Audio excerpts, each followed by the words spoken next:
Right, so 8.2, we are constructing confidence interval.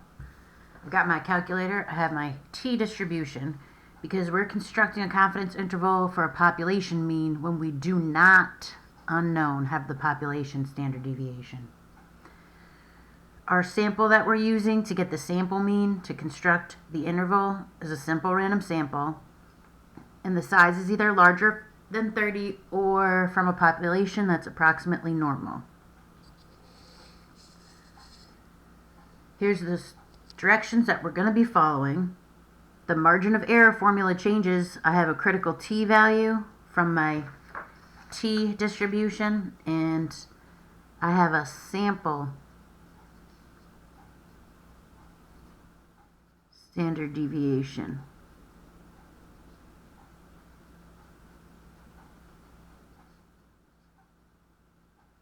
So those are the changes, even though what we're doing is going to be the same. So on the next page, we're going to construct this confidence interval. So in a sample of 123 people,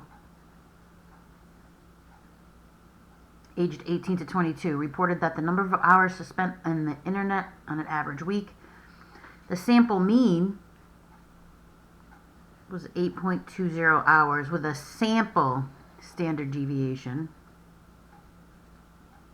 So it's still a standard deviation, but it's only of the sample, and the symbol is just the S. We're going to assume that this is a simple random sample, and my n is greater than 30, so I'm all set. We're going to construct a 95% confidence interval for the true population mean that we don't have. So I need my critical t value because I do not have the population standard deviation. So my degrees of freedom, d dot f, is n minus 1. So in this case, it's 122.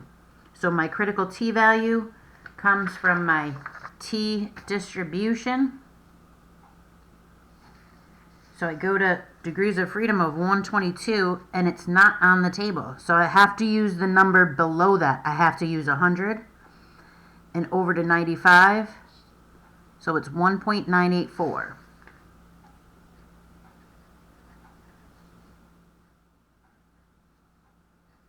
So my margin of error is my critical t value times my sample standard deviation divided by the square root of the sample size.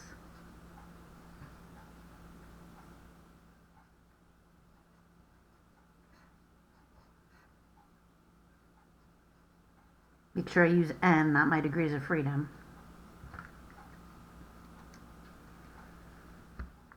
(1.984) times 9.84 divided by the square root of 123. So my margin of error, I'm going to go out to 2 decimal places. Then we add and subtract the margin of error to our sample mean. So our sample mean was 8.20 hours.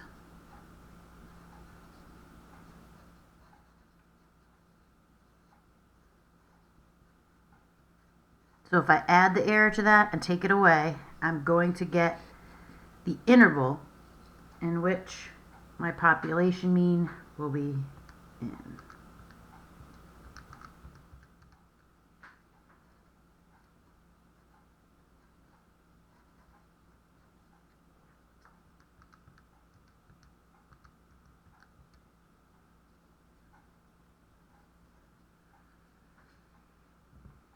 So our point estimate was the sample mean, because this mu is the population mean I don't have.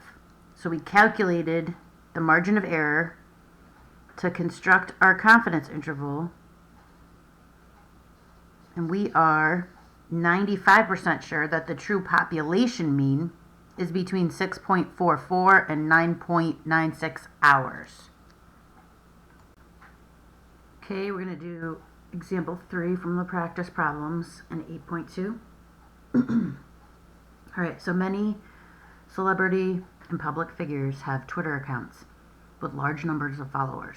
However, some of these followers are fake, resulting in from accounts generated by spamming computers. In a sample of 46 Twitter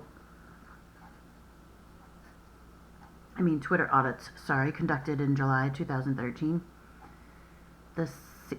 of this sample, the mean percentage of fake followers was 14.2 with a standard deviation of 9.6. So notice how it says, in a sample of 46, the mean and standard deviation. So because it's one sentence, it's talking about that sample.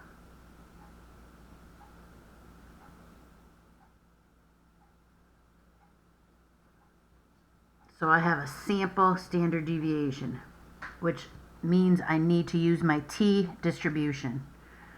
So we're going to construct a 90% confidence interval for the true population mean. I need my degrees of freedom. It's going to be 45 at 90%. Let's get our critical t value. 45 is not on my t distribution for my degrees of freedom.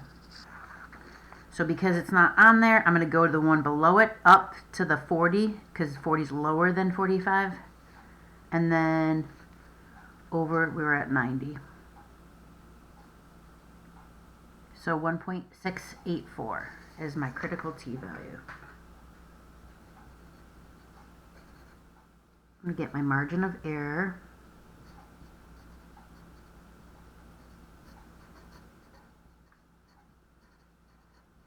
My critical t value from my table times my sample standard deviation divided by the original sample size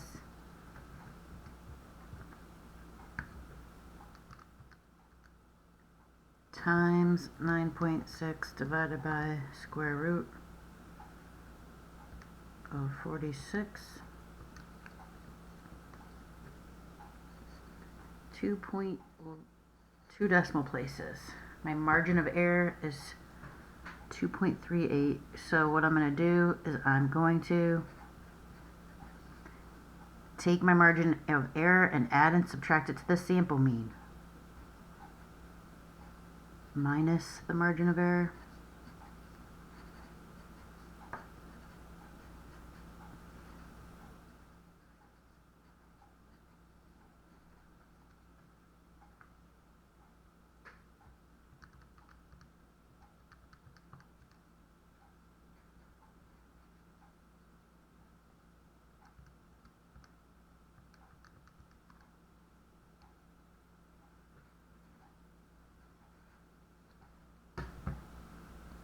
So we are 90% confident that the true population mean of these fake accounts is somewhere between 11.72 and 16.48. Based on this confidence interval, is it reasonable that the mean percentage of fake Twitter followers would be less than 10? No. That is not in our interval. We're 90% confident.